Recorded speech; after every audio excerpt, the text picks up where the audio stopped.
Papuan Uusi-Guinea on yksi niistä maailman harvoista kulttuureista, joissa alkuperäinen väestö on säilynyt lähes koskemattomana. Myytit, uskomukset, esi-isien henkien palvonta ja erilaiset rituaalit ohjaavat vuorilla alkeellisissa oloissa elävien ihmisten elämää. Pelko on papualaisen pimeä kaveri. Tämä on kertomus kahdesta Papuan Uudella-Guinealla Comakon kylässä asuvasta lapsesta. He toivovat elämältään hyvää, mutta pelkäävät pahaa. Olin tulossa isoäitini kanssa puutarhasta, kun hän tuupertui kuolleena maahan ja olin astua hänen päälleen, kertoo 13-vuotias Lilian. Ruumis kannettiin kotiin, pestiin ja pyöritettiin mattoon. Samalla aikaa toiset kaivoivat haudan talon nurkalle, isoäiti kannettiin hautaan. Näetkö sinä sen, kun isoäitisi pestiin, kysyy Ester. Hänestä Viidakkokylässä asuvan Lilianin tarina kuulostaa jännittävältä, sillä Ester ei itse kuule tällaisia tarinoita kaupungissa.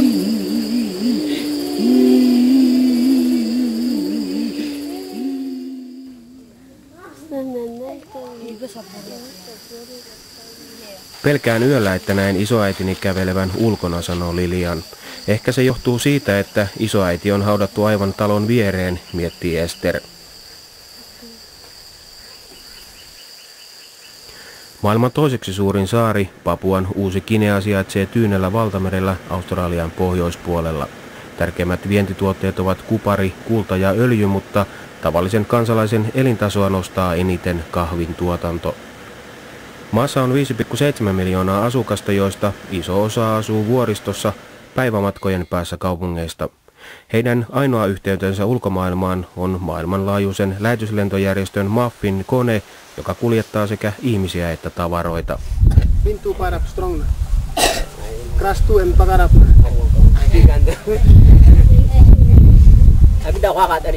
Olemme juuri laskeutuneet Comako-nimiseen kylään Papua Uudella-Guinealla.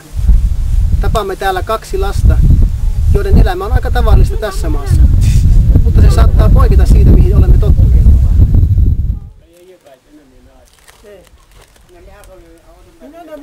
Halusimme ilahduttaa kylän lasten arkea tällä kanalla sekä erilaisilla tarpeellisilla tavaroilla, muun muassa koulutarvikkeilla, karamelleilla ja muutamilla urheiluvälineillä. Tällaiset tavarat ovat heille ylellisyyttä. Nämä lapset käyvät mielellään koulua, vapaa-aika kuluu kodin askareissa.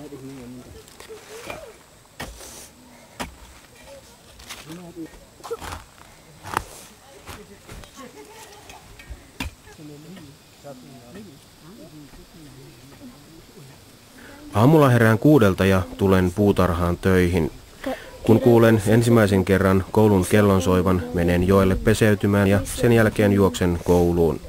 Koulun loputtua 3 tulen takaisin puutarhaan ja teen loput aamulla kesken jääneistä töistä, kertoo Lilian.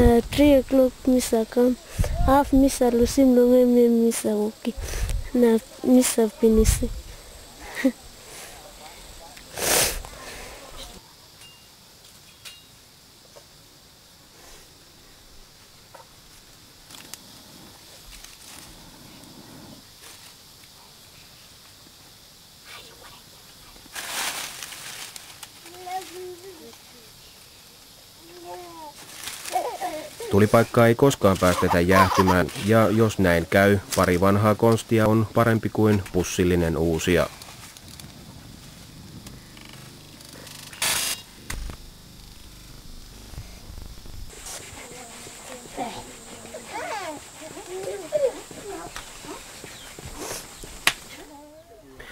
Lihaa ei ole saatavilla paitsi joku satunnainen kana, josta sitten tehdään juhla-ateria.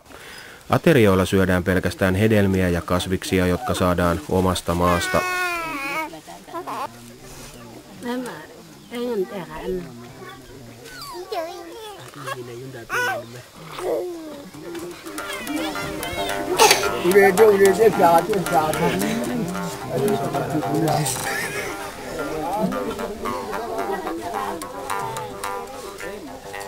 Comakon kylässä on muutamia satoja asukkaita, jotka asuvat hajallaan vuoren rinteellä ruohamajoissa.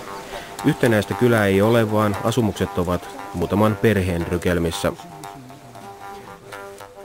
Maaseudun pääelinkeino on kahvi, jota saadaan markkinoille kylän keskellä sijaitsevan lyhyen savipintaisen lentokentän ansiosta.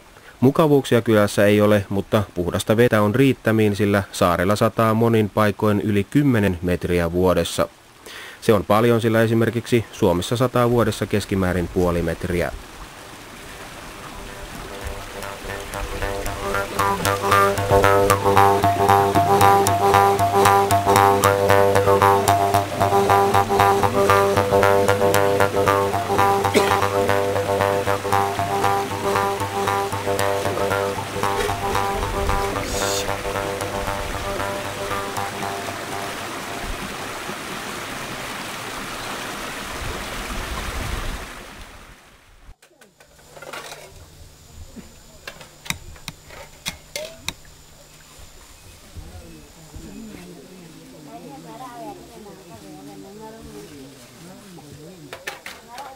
Näitä kattiloita ja lautasia lukuun ottamatta kaikki on itse tehtyä.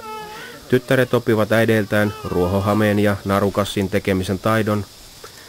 Isät ja pojat opettelevat yhdessä tekemään metsästysvälineitä ja opettelevat metsästämisen jalon taidon.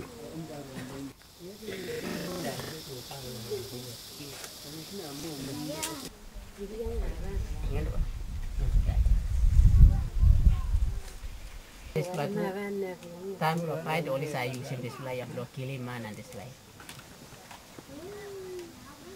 Display one ya. Oh, antre.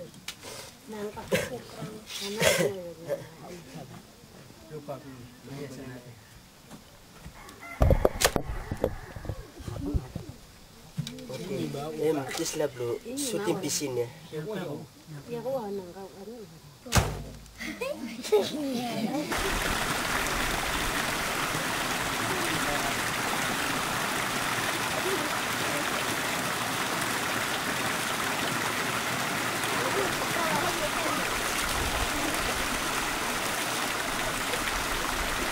Nämä lapset käyvät kylvyssä päivittäin. Vesi on puhdasta ja lämmintä.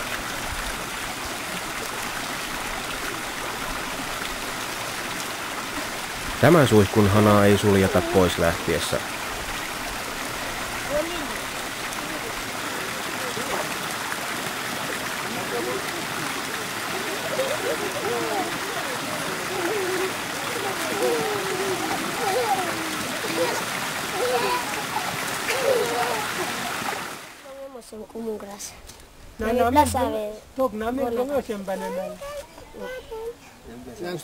Tässä on poikien luonnonmukainen pelipallo, halpa ja hyvin pomppiva.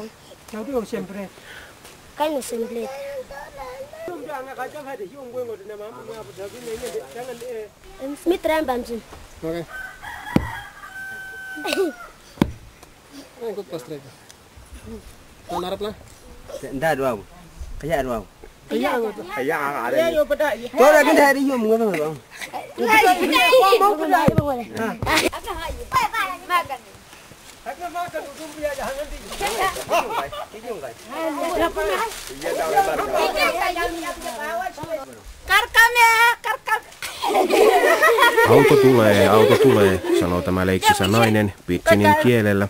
Se kuulostaa ihan englannilta.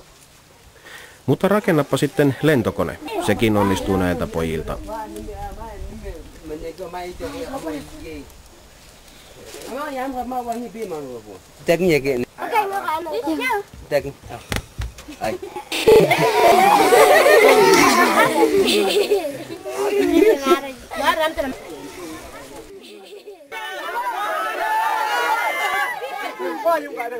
Lähetyslentäjän käynti kylässä on juhlapäivä. Se merkitsee kahvintuottajille tiliä, ruokatäydennystä kaupungista tai mahdollisuutta matkustaa kaupunkiin itse tai lähettää kahvinsa myytäväksi. Isaja on lähettämässä lapsiaan kaupunkiin.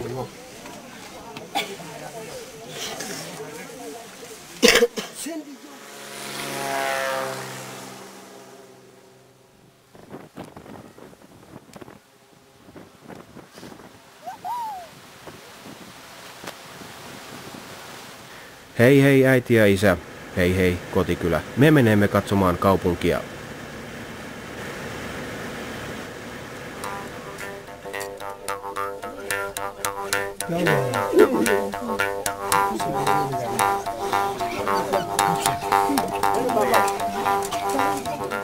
Matkalla piipahdettiin naapurikylään tervehtimään kylän asukkaita ja samalla konetta täytettiin muutamalla maapähkinäsäkillä.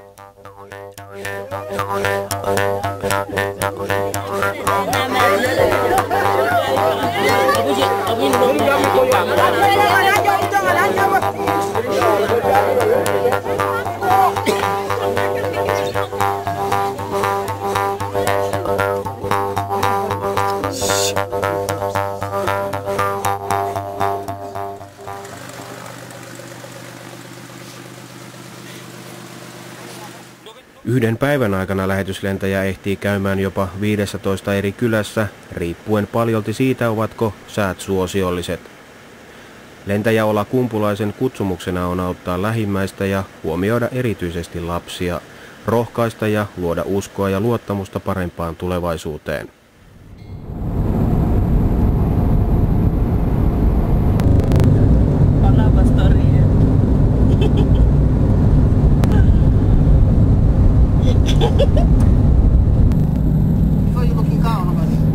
Nämä lapset eivät ole koskaan nähneet merta, autoa, hissiä tai rullaportaita, eivätkä ole matkustaneet lentokoneessa tai ajaneet polkupyörällä.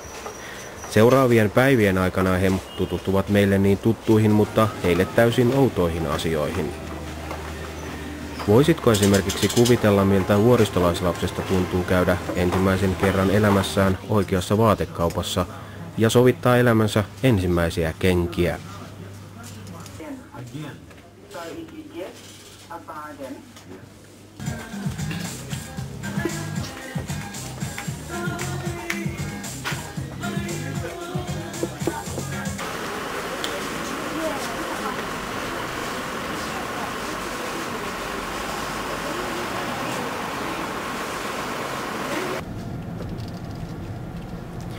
Se, mitä kotikylässä löytyy pellolta, ostetaan kaupungissa torilta. Tänään valmistamme riisiä ja vihanneksia.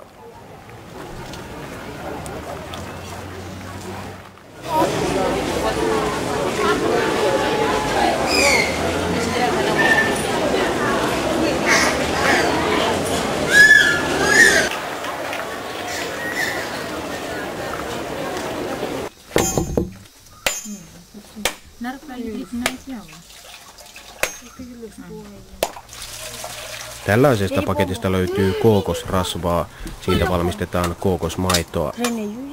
Tämä on erityisesti lasten herkkuhetki.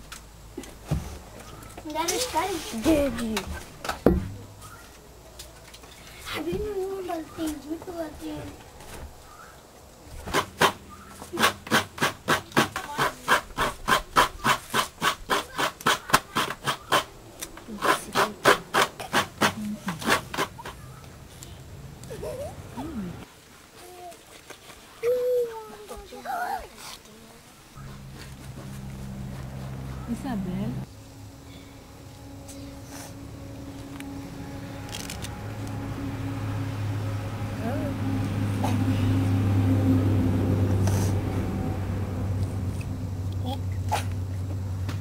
Do not come.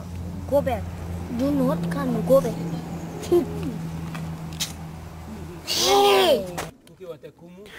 Kylässä lapset saavat harvemmin kanaa, mutta kaupungissa se on ruokalistalla useammin.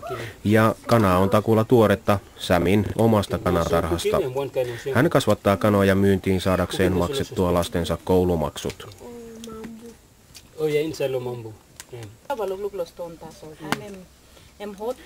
Samin vaimo kertoo vieraille, miten hänen kotikylässään valmistettiin hyvää kanapataa.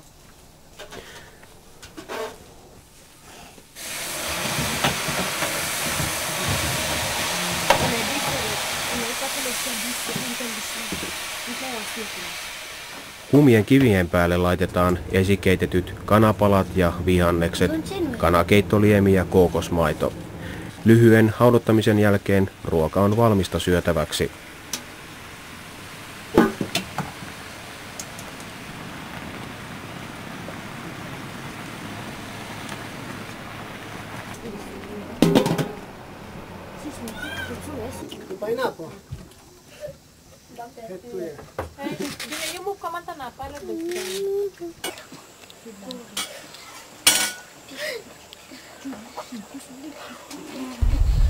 Uskomatonta, mutta totta, Lilian ja Johnson eivät koskaan ole nähneet näin valtavaa määrää vettä yhdessä paikassa.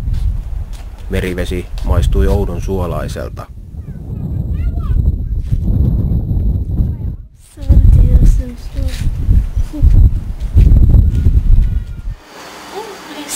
Yhtä outo kapistus oli pakastin, josta he valitsivat itselleen elämänsä ensimmäiset jäätelöt. Lilian sanoi, että se on liian kylmää. Johnsonin mielestä jäätelö on kylmää, mutta makeaa. Vaikka nämä Viidakokylän lapset ja heidän kaupunkilaisserkkunsa ovat eläneet hyvin erilaisissa oloissa, heidän unelmansa tulevaisuudesta ovat hyvin samankaltaisia. Saadakseen hyvän ammatin on käytävä koulua, sanoo Ester. Jokaisella heistä on mielessään oma unelma-ammatti. Pilot.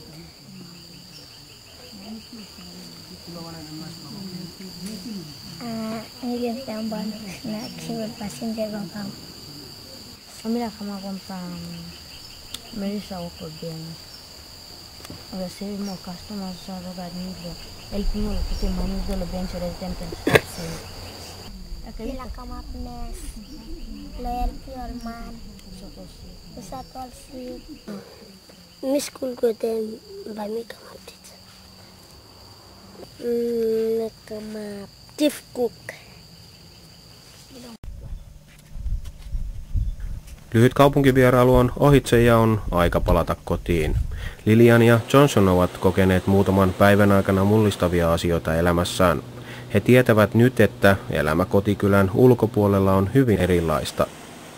He joutuvat tekemään tulevina vuosina ratkaisuja, mennäkö 14-vuotiaana naimisiin ja jäädä kotikylään vai jatkaa koulua ja muuta ehkä kaupunkiin.